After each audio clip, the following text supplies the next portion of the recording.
Om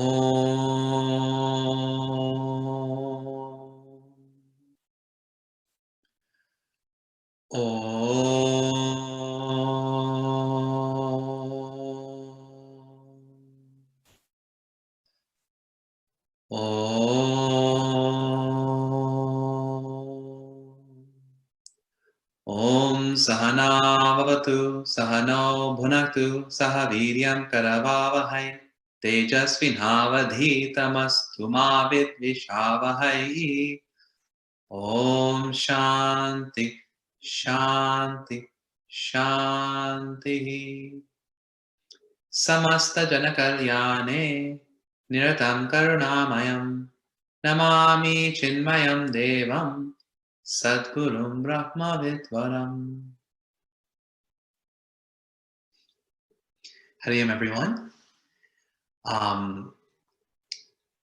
While we were reflecting on meeting the needs of the times of, the challenges of 2020, we were thinking about how best to serve the population, and it's in the spirit of healing that we were thinking about this. So in addition to satsang, we also wanted to have bhajan being sung, right? So we have Hanuman Chalisa, which was also there. But in addition, we also want to include some bhajan, so that way we can also feel the vibes a little bit more, So we'll now have a bhajan before satsang. And right before bhajan begins, I wanted to ask all of you who are in your unmanifest form, please become manifest for us on stream, all right? So just out of respect for Swamiji and for our team here, if you could become manifest for us, turn on your video. And so now I'll hand it off to Suraj to sing a bhajan for us, and then we'll have our introduction, and then Swamiji will speak. Hari Om.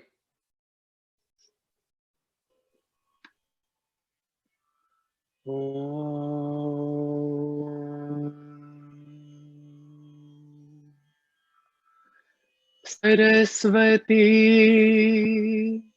Namastubhyam Varde Kamarupini Vidyarambham Karishyami Vidyarambham Karishyami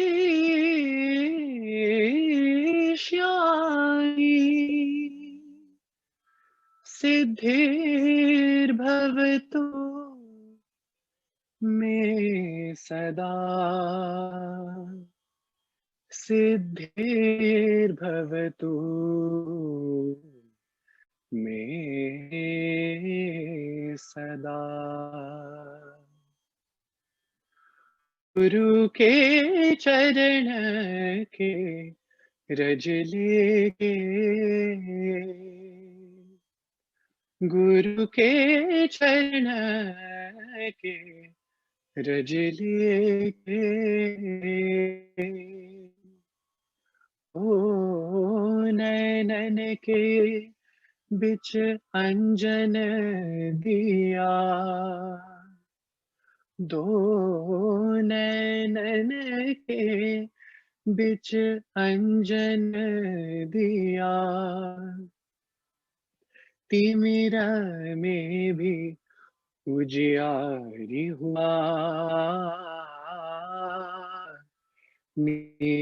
निरंकार पिया को देख लिया गुरु के चरण के रज लेके कोटि सूरज तहु छिपे घने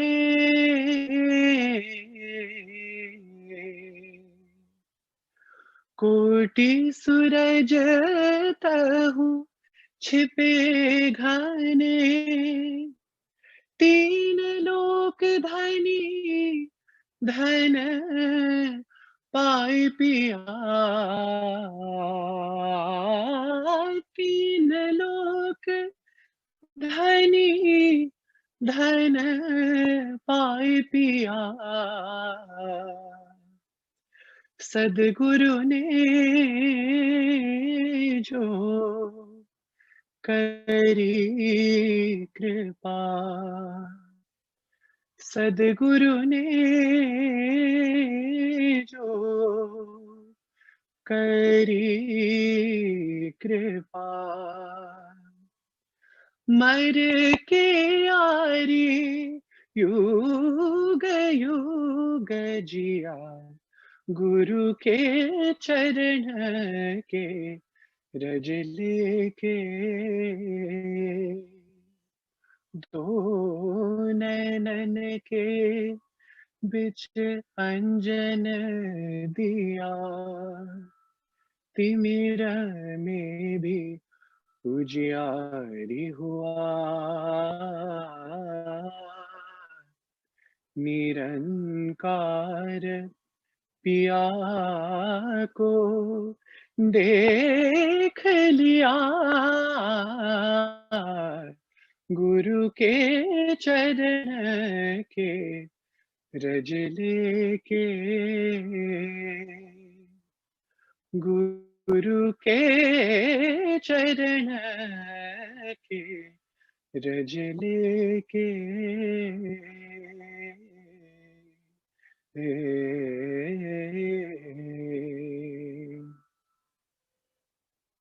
Hariom. Thank you, Suraj. Now we'll hand it off to our Booklight team to introduce Swamiji for this evening. Hariom everyone. I'd just like to take a minute to introduce our Swamiji for today. Swami Advayananda began his journey with Chinmay mission at the age of 18. He was inspired by Puja Gurudev and he completed the Vedanta course in 1992. He was initiated into sannyas by Puja Guruji in 2003. Swamiji currently resides in the Chinmay International Foundation, which is also the birthplace of Adi Shankaracharya. Swamiji took charge of spiritual and cultural education at Chinmay International Residential School in Coimbatore in 1996, and he has sculpted the lives of many young adults. Swamiji was also part of the team that researched and coordinated the Upanishad Ganga produced by Chinmaya Creations. He has also served as Acharya in the 15th Vedanta course held at Sandipani Sadhanalaya in Mumbai. Swamiji has also authored several books, including the Holy Gita Ready Reference, a course in advanced Vedanta, and many other research articles. Swamiji is an accomplished teacher of Vedanta, and we all look forward to being inspired by him today. Hari Om.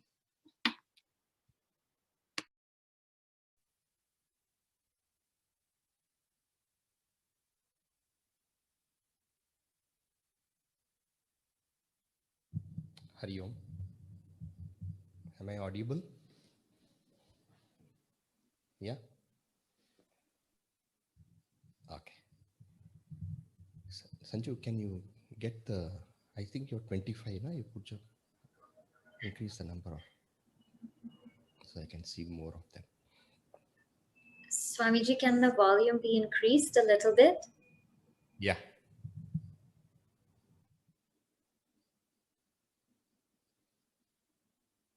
Sanju, can you just increase the volume? It's okay. Is it okay now? Yeah. Okay. So very happy to be with all of you. And I can see most of you, those of you who can put on your videos, can put on. Yeah. Okay, we'll start now.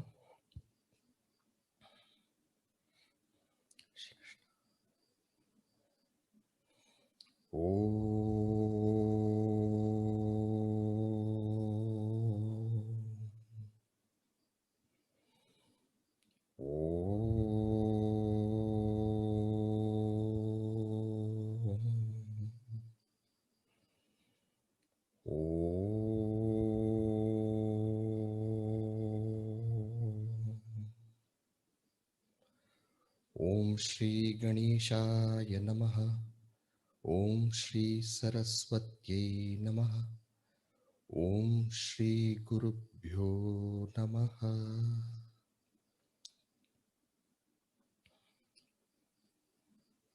So the topic which you all have given me to reflect upon is hope and perseverance.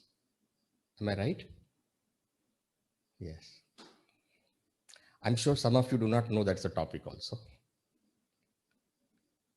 because they have told me, and most of you may know, but we'll just give a little thought about it.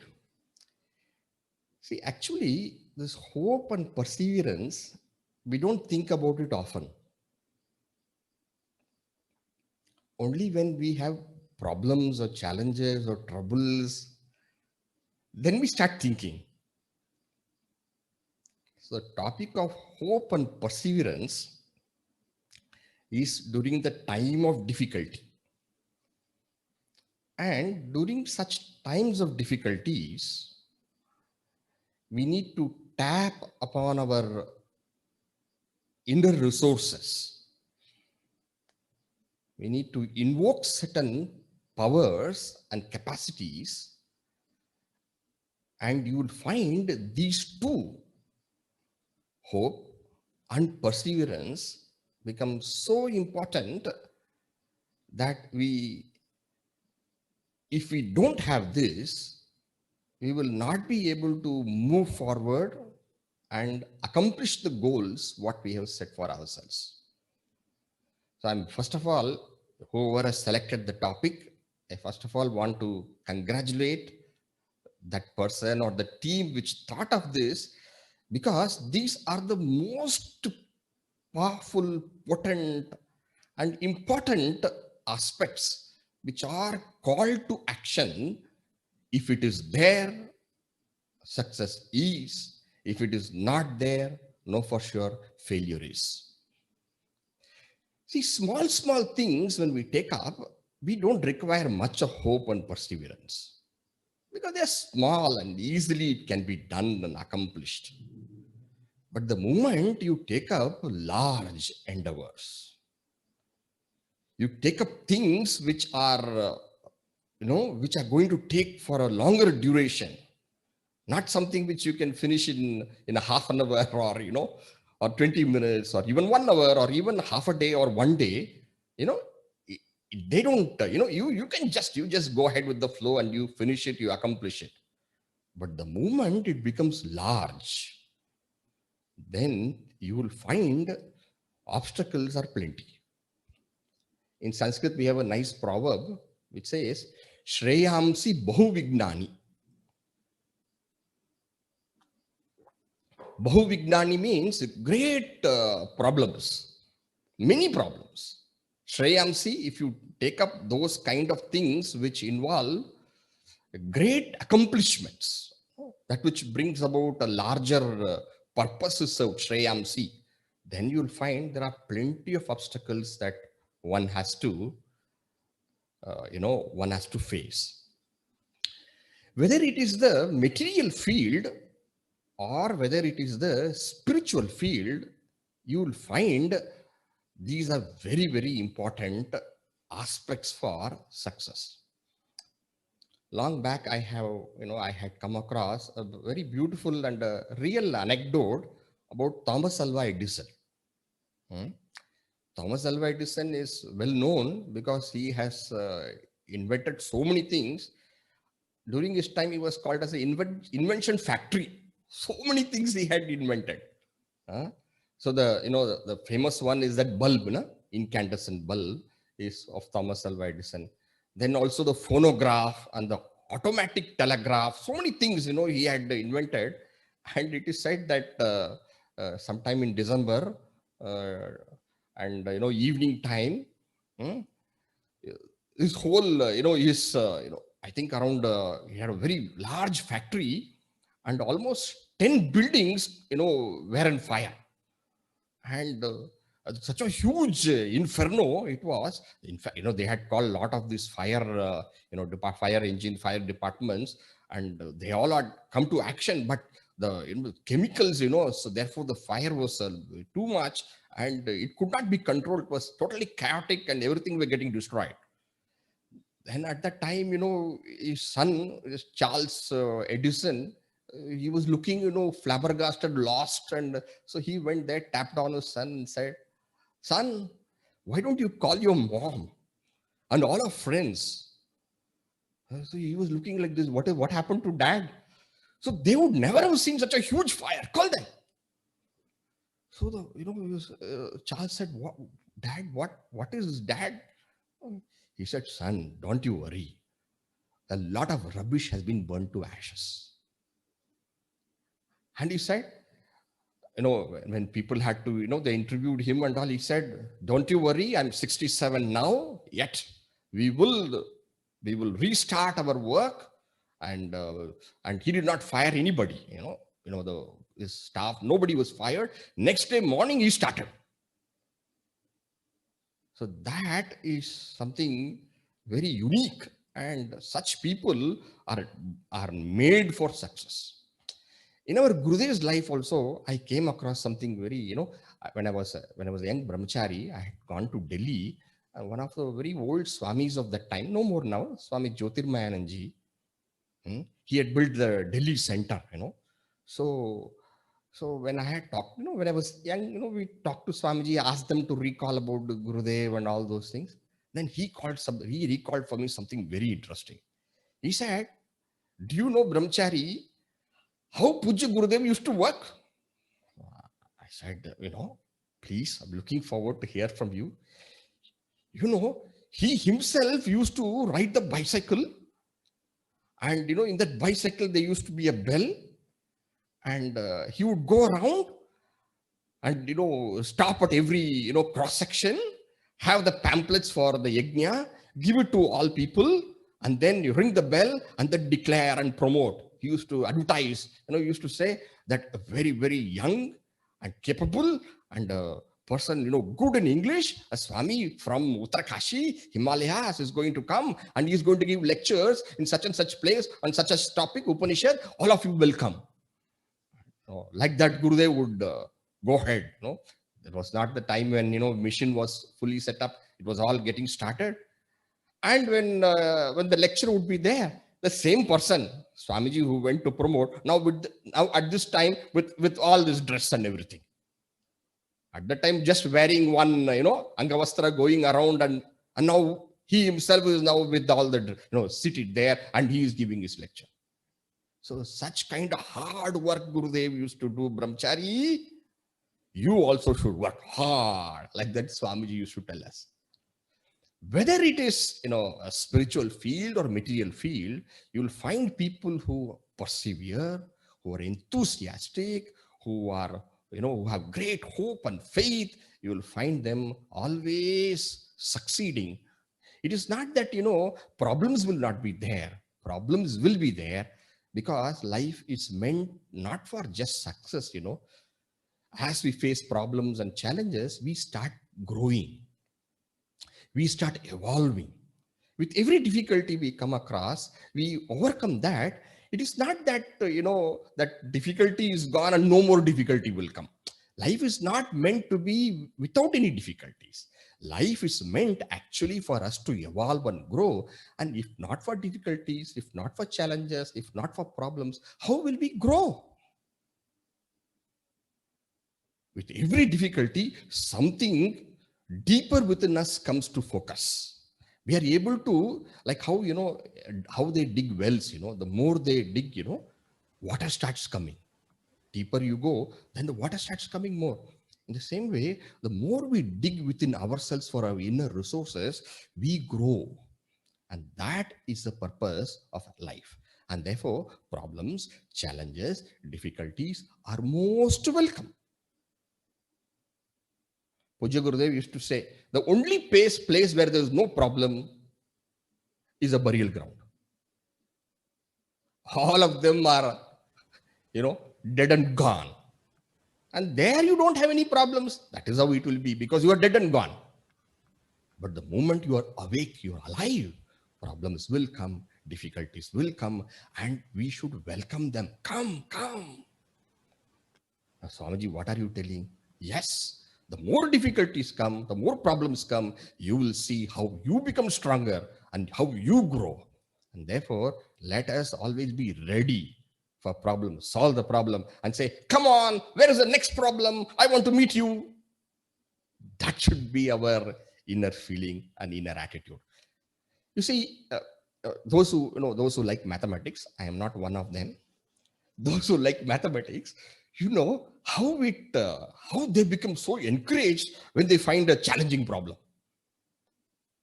because they understand that subject. They understand, and once they understand the subject, a problem comes, they solve it, and now they want a little more difficult one. Why? Only then they will grow. They know that by solving those difficult problems, I will become better in my knowledge. And thus the importance of problems in life. Now, when we speak of hope, see, actually speaking, it is not just hope. The word hope is used here, hope and perseverance. But these people have more than hope. That is something called faith. In Sanskrit, we say hope is asha. Okay? That is hope. You hope for something good, but they are not hoping for something good. They have the faith it will all turn good. That Shraddha is there. Okay? Now, where is that? How is this hope and how is this faith? Why is it that they have? You will find this, hope or faith is of certain categories. One, faith in the cause they undertake. Faith in themselves. That's the second kind of faith. And the third faith is faith in the cosmic order that it will be accomplished. These are the three important faith or hope people who wish to succeed, people who wish to achieve should definitely possess. Faith in the cause. When I was in Siddhabari, when I had gone as a young Yuva Kendra member, actually studying in my 11th standard, 11th grade, so 15, 16, Vivek Shramani camp we had gone as a family. My mother, father, then all of us had gone. And we had gone for those 45 days, 45 days, 35 days, 45 days, used to be large camp, marathon camp. And every 7 days, there are some people who join. It used to be divided into, many sub camps, and people used to join, and some people used to go, some people used to be there for all the days. So many, between it used to happen like that. And after every 7 days, when Gurudev has completed one section, he will open us for, doubts and questions. So I remember a very insensitive question was posed to Gurudev. Somebody asked Gurudev, now you are an old man, and you will die one day. And when you are no more, what will happen to the mission? What will happen to the Chinmaya mission? So this was a question asked to Gurudev. And Gurudev, of course, with this great, booming voice said, how does it matter if I die? You will also die, I will also die. That doesn't matter. The cause is Lord's. It's Lord who's doing it. I am only an instrument. After I go, one more instrument will come and the Lord will get his things done. And that was very, very, it just stuck with me, and Gurudev used to always say, I am not doing, Narayana is doing, Narayana is doing. But really speaking, it showed, if I think now, how much Gurudev was convinced about the nobility of the cause.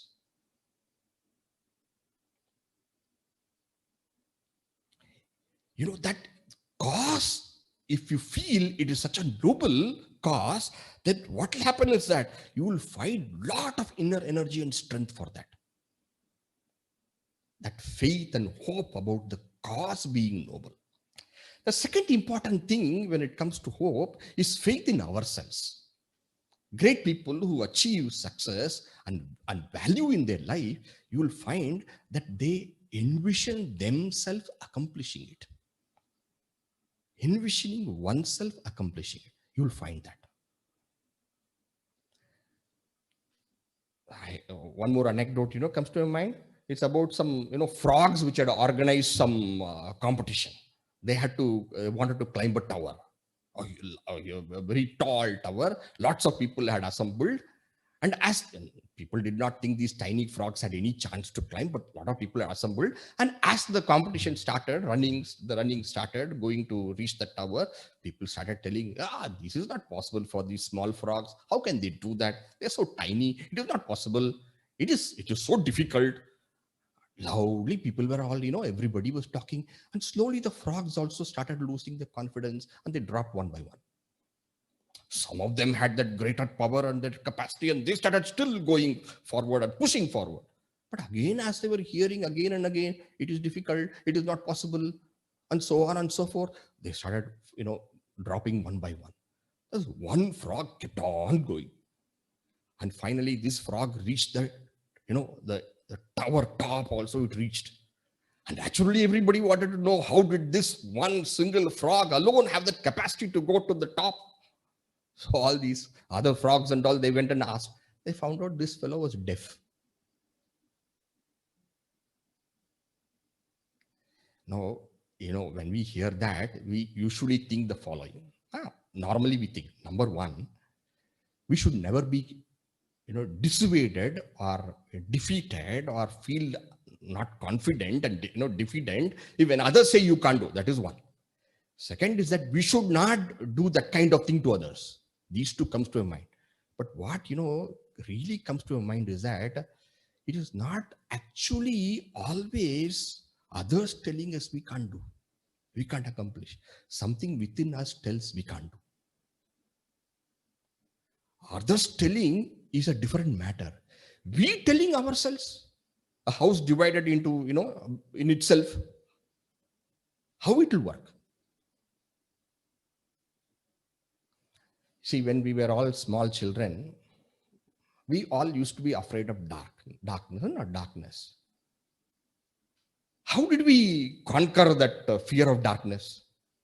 Did we conquer that fear of darkness by thinking, oh, what is there in the dark? Nothing is there. We will be telling ourselves also, nothing is there. No robber is there. No small children. No robber is there. No ghost is there. No spirit is there, etc., etc. But actually speaking, how do you conquer that fear of darkness? You conquer that fear of darkness by going through the darkness and not by intellectualizing. When there's a difficulty, when there's a challenge, when there's a problem, go through it. Yes, I will walk through the difficulty. And when you walk through the difficulty, you will find the difficulty vanishes, like darkness vanishes. Not by sitting and intellectualizing and theorizing. That inner feeling, I shall do it. That faith in oneself, envisioning, that is so important. In the Mahabharata, there is a very interesting anecdote. A revealing anecdote, you can say.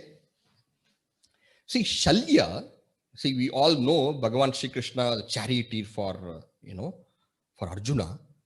And the charioteer has got a very important job, apart from, driving the chariot and all those things, taking care of the chariot, horses and all those things. A very important job is to keep that, the person whom they are, whom they are taking always inspired and enthused. That is very important. Very important job to keep the person inspired. To give the, to speak nicely and to keep them, happy and inspired, because they are facing so many, challenges, so many arrows coming here, there, and weapons, still they have to handle all those things. And therefore, that is very important duty for a charioteer. See, when the Mahabharata war is about to start, there was, one person by name, one great warrior, at the same time a great person of great capacity. His name was Shalya. Shalya is actually the uncle of Nakula Sahadeva. Of the 5 Pandavas, Nakula Sahadeva, the youngest, the twins, he was an uncle. But somehow he was deceived and he had to take the side of the Kauravas. It's another story, but he had to take the side of the Kauravas. Now, when that happened, Bhagavan Krishna's, antenna started working. So he went to Shalya. And, and then he told, a time will come when for Karna, they will want you to be the charioteer. He himself was a great king, okay? They will want you to be the charioteer. At that time, do not refuse. This is my humble request to you. I said, me? A charioteer? If it happens, please accept it. Okay? And when you are driving the chariot for a Karna, at that time, please criticize him. Please speak of his incompetence and incapacity. Keep saying this. Few things you talk. This is my request of a young person. Krishna was a young person to an elderly person. Will you please? Shalya said, okay, what is the problem? Because he never thought it is going to happen. And exactly as Bhagavan Krishna had predicted, Duryodhana asked for Arjuna, when that, actually, big battle is going to have, going to be between Arjuna and Karna, Duryodhana approached Shalya and said, for Arjuna, there is a wonderful charioteer, Sri Krishna. For Karna, my friend, there is no good charioteer. Can you be the charioteer? Shalya said yes. He had promised Krishna. And as he had promised Sri Krishna, he went on criticizing Karna. And that was one great reason Karna could not succeed in that final and most important battle with Arjuna. In fact, within all of us, there is one Shalya telling us we can't do. It is not possible. What strength you have? You are nobody. What money you have? You are no one. What, your capacity, your ability, your wealth, and what, this and that, the Shalya will tell us. Tell that Shalya, shut up. In the Kathopanishad, there is one beautiful charioteer analogy. You can go through it later on, you can see. Buddhim tu saratim viddhi. Your buddhi is your sarati. For each one of us, we are like a charioteer kind of thing. The Upanishad says, your buddhi, your mind, your intellect is your charity. And if that intellect is good, then everything goes well. So always, take a little more time to educate the intellect, to go through good works, to see the life history of great people and empower yourself. And when we can do that, you will find that will stay in good stead. So the cause, faith, the cause. Okay, you have said hope. I'm just using the word faith because that is more powerful than hope. Faith in the cause, faith in oneself, and above all, if you are blessed. It is not that everybody is blessed, but some are blessed with this faith in God. Now, when I say God, sometimes people think we do not know who is God, whether there is God, if God is there, not there. I have no idea about. See, God is not somewhere sitting about the heavens and telling us do this, or giving some rains from. It is not like that. God expresses as a cosmic order. God expresses as a totality. The faith in the totality, that the totality has got a logic and a reason. And I am only a participant in this cosmic order. And when that faith is there, I'm only a participant and an instrument. Then a certain power comes. It will happen. So in this way, when you have that faith also in a cosmic presence, my mother tongue is Tamil, and in all the Subramanya Kartikeya picture in Tamil, there used to be a nice line. Yam irukka bayamen in Tamil. It means when I am there, why fear? All the Subramanya pictures will have underneath Yam irukka bayamen. If when I am there, why fear? I used to always wonder, what is this Yam irukka bayamen? When I am there, why fear? So only later I understood, when the cosmic order functions and you are a mere instrument in the hands of the totality, why are you putting on your head the sense, I, whether I can do, I can. Alright, there's a great power behind you pushing you forward. Be an instrument in that hand and accomplish. Shri Krishna would say, Arjuna, Nimitta matram bhava savya sachin, be an instrument. Nimitta matram, you are a nimitta. So that acceptance of a greater power working through all of us is very important. Remember that greater power is not only working through you, it's working through others also. And therefore, when somebody gives a suggestion or idea, give a thought.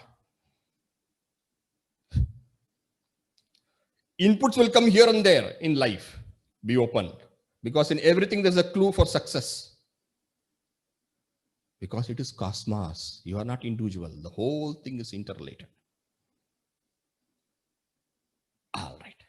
So, hope, faith is so important.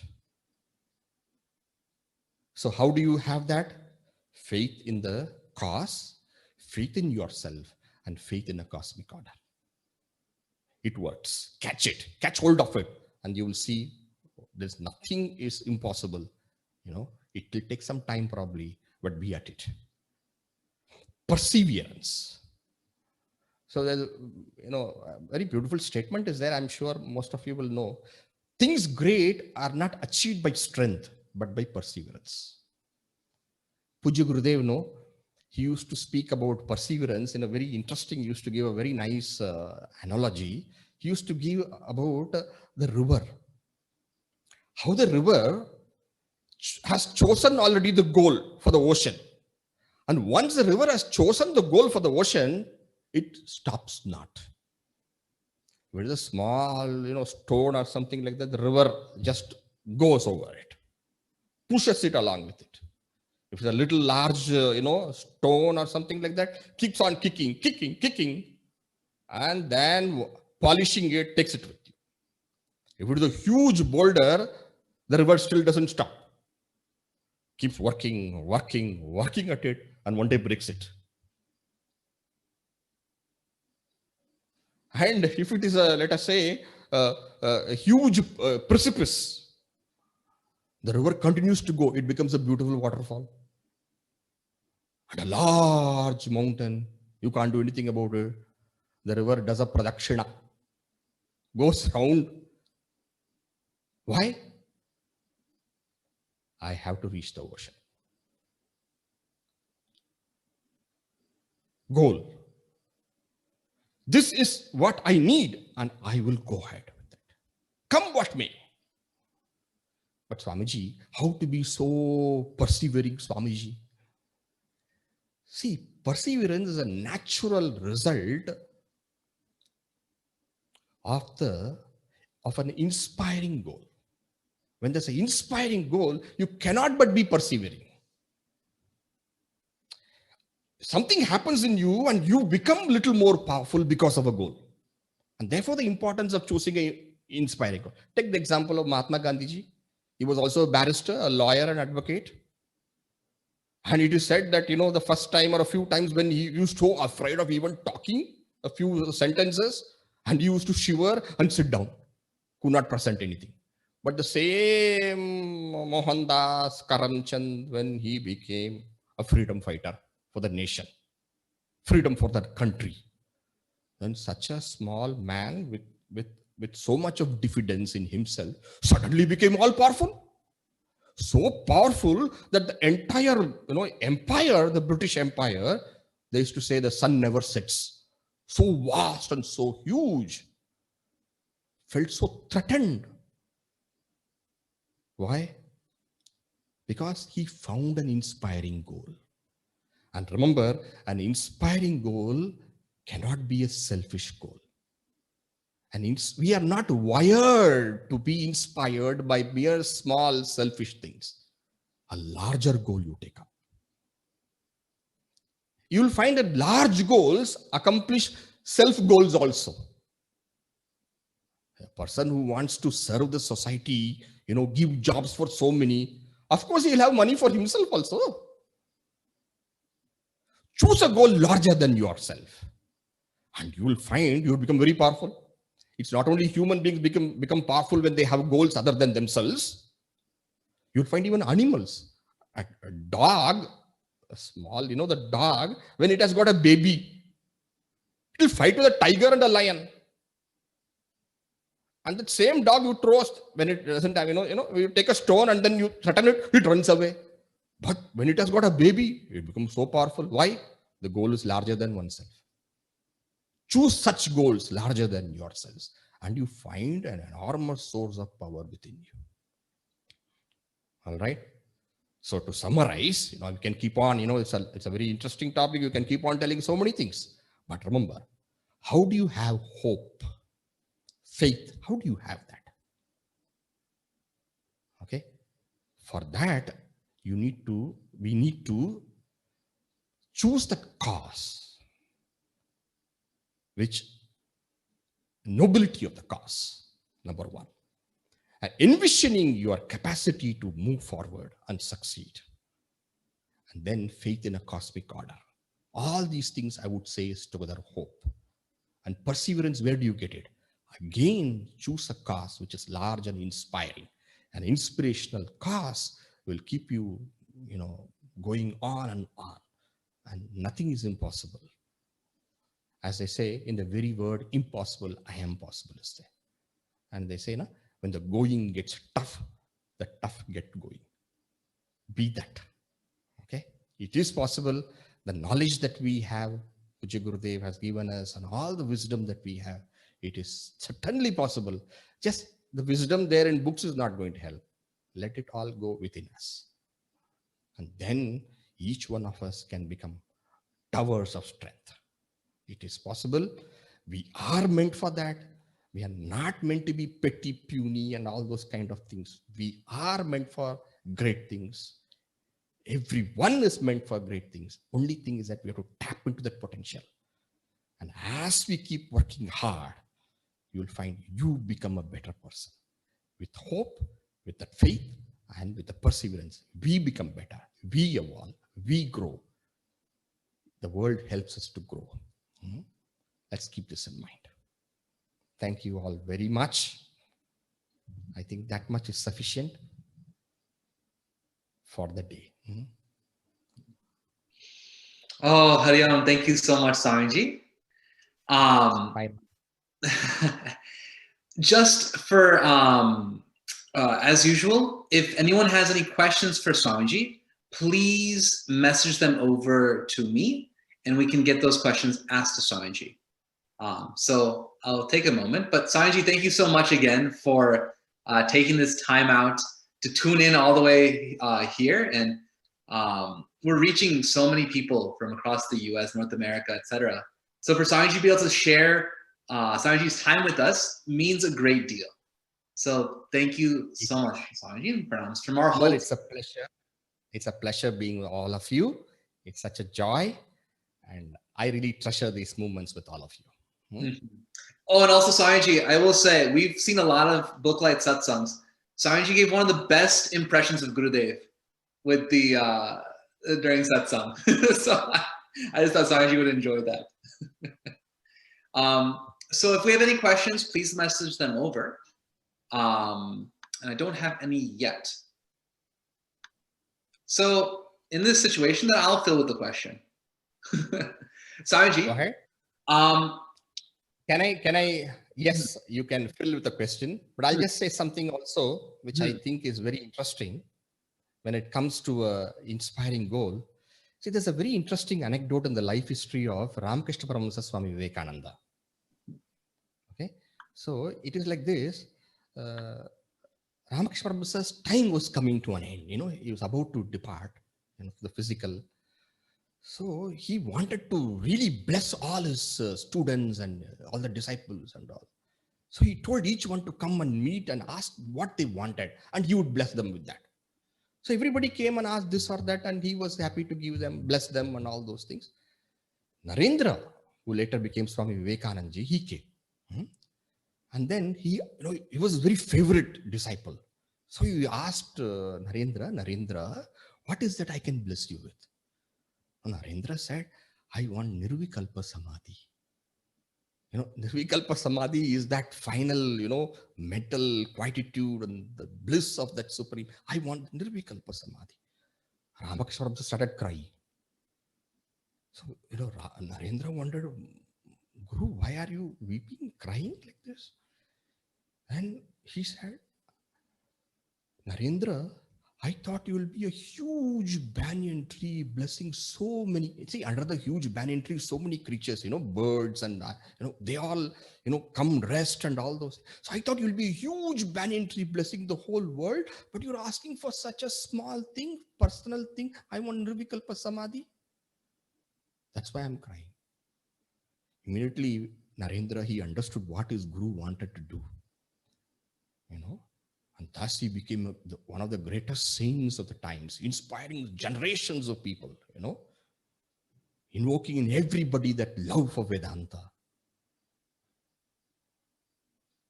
And he served the society so much that today, there's no Hindu at least who would say that they have not heard Vivekananda. Okay? So that inspirational cause is what is going to keep us with faith and perseverance. All right. Please go ahead, Amar. You wanted to ask something? We do have a question, but now I have a question I want to ask. So I'll be selfish like that.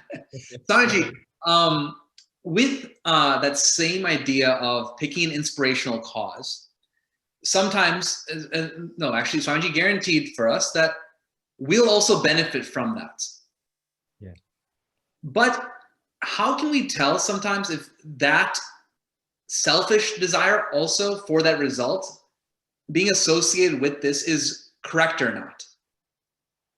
Meaning, if it's just selfishness that's pushing us rather than the inspiration, how can we distinguish that? You see, if you can choose a cause which benefits the whole world, which benefits everyone around you, you will find as a natural result of it, you also benefited. That is not to say you should think like that.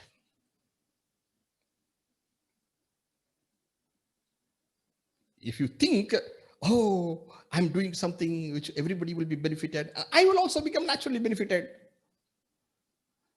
It is going to weaken that cause, what you want to achieve.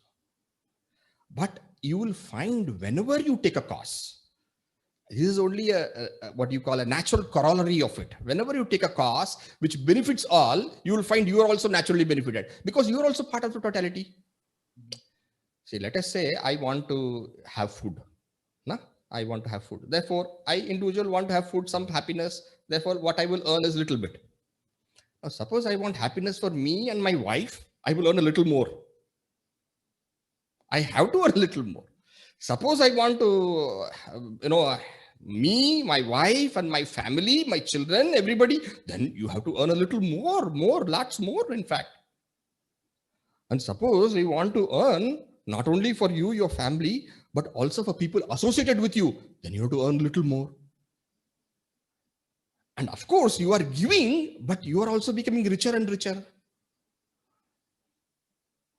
And if suppose my family is the entire company, or that professional in my profession, in my entire that whole that company which I am serving is my family, then I will work for all. Then the company benefits, then I also grow. So this is what I mean by taking a cause larger than yourself, and where you will also be benefited. But that's only a natural corollary. One should not keep thinking that way. That will only spoil that beauty of that noble cause. Okay, but it will happen that you will also be benefited. But you don't have to put your mind always saying, this is a larger cause, I'm also part of it, I'll be benefited. No, it doesn't happen that way.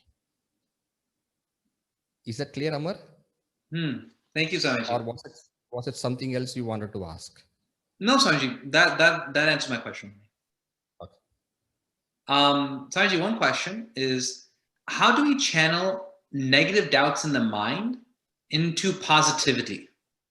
Where do we find that internal drive or motivation?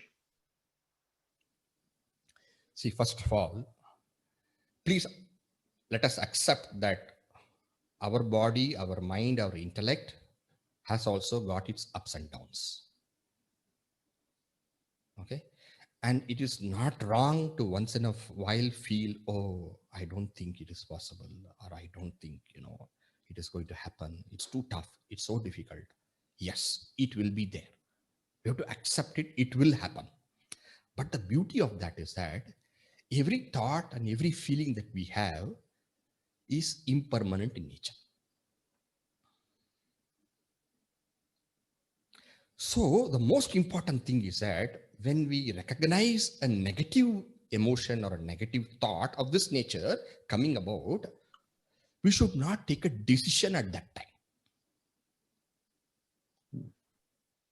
We should not take any there should not be any finality about what you think around the time. You should say, I feel like that.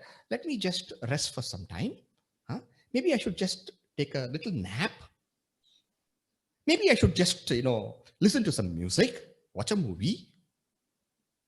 Okay. Take a break.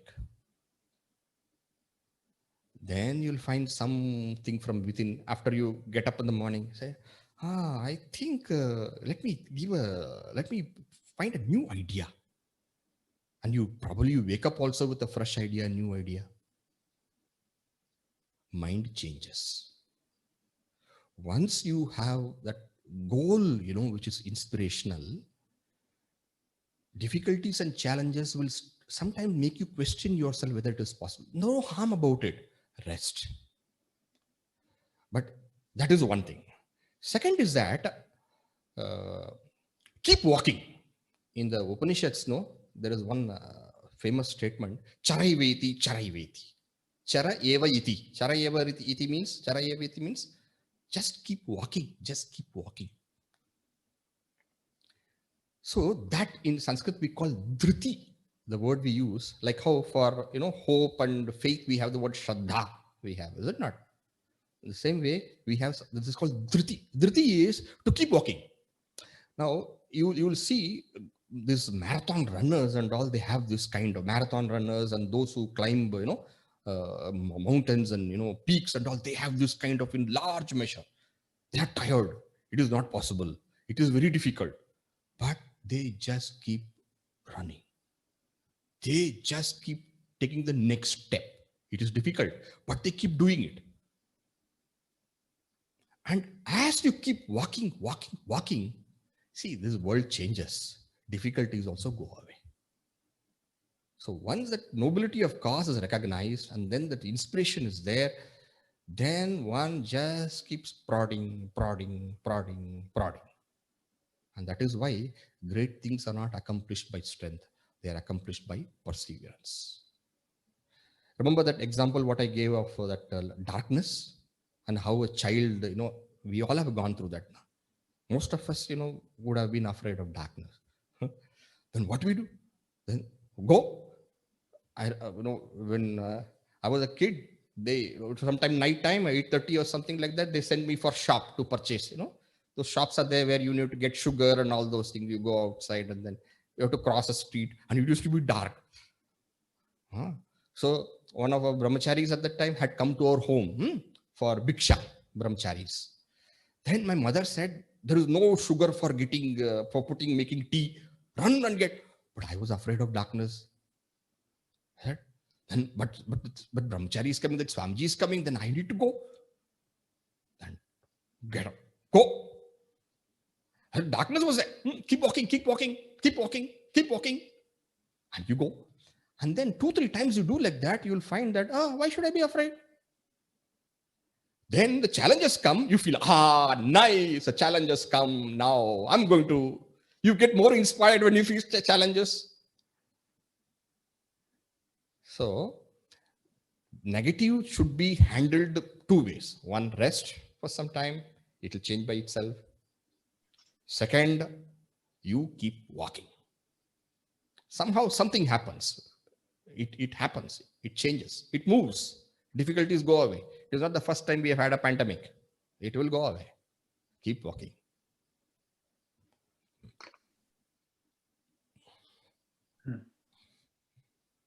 Thank you, Swamiji.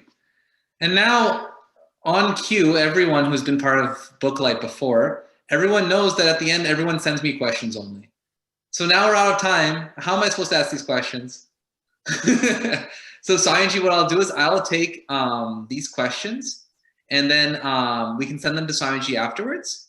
And then perhaps maybe we can distribute these to people who are on our listserv. All right. So now, just quick announcement.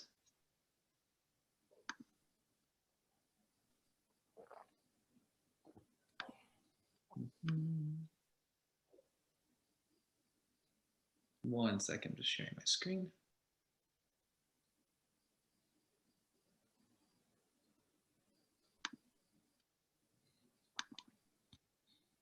Here we go. So one announcement is we will have coming up starting December 5th, there's the Bhagavad Gita Jayanti Fest. What a title. And it is the celebration of Sri Tapovanji Maharaj's Jayanti, as well as Gita Jayanti, happening on the 25th of December. And so we'll be moving up to that. So beginning December 5th, there will be all kinds of events. We'll have Gita chanting, as well as discourses. The discourses will be in all kinds of languages, not just English. So I know Spanish is there. There's some European languages there. English obviously is there. So if you can, you can tune in to these satsangs via the Chinmaya channel on YouTube. And then also there will be a URL website you can visit, which is theholygita.com, which will be also launching on December 5th. And I like to say that, Booklight, we get to bring all of the best Swamijis from all over the world, but this lineup is super, starting with Guruji and Swami Suprapanandaji. So please tune in if you can. Finally, we will have our final Booklight satsang for the year. 2 weeks from today, I believe that is December 14th, and that will be with my Sarveshanandaji to cap off the year and cap off this topic of coping with the challenges of 2020. As always, we'll have chick-only discussion every other week. So next week, that will be the 7th, I believe. On the 7th, December 7th, we invite all of our chicks to come back, have discussion based off of Swamiji's discourse. Then 2 weeks from today, we'll have Swami Sarveshanandaji taking our final topic of coping with the challenges of 2020. And with that, we'll conclude. And again, a wonderful Hari Om, and thank you so much to Swamiji for taking this and taking the time to be with us. So now we'll have closing prayer. Om Purnamada Purnamidam Purnat Purnamudachyate Purnasya Purnamadaya Purnameva Vashishyate. Om Shanti Shanti Shanti. Hari Om Shri Gurubhyo Namaha. Hari Om.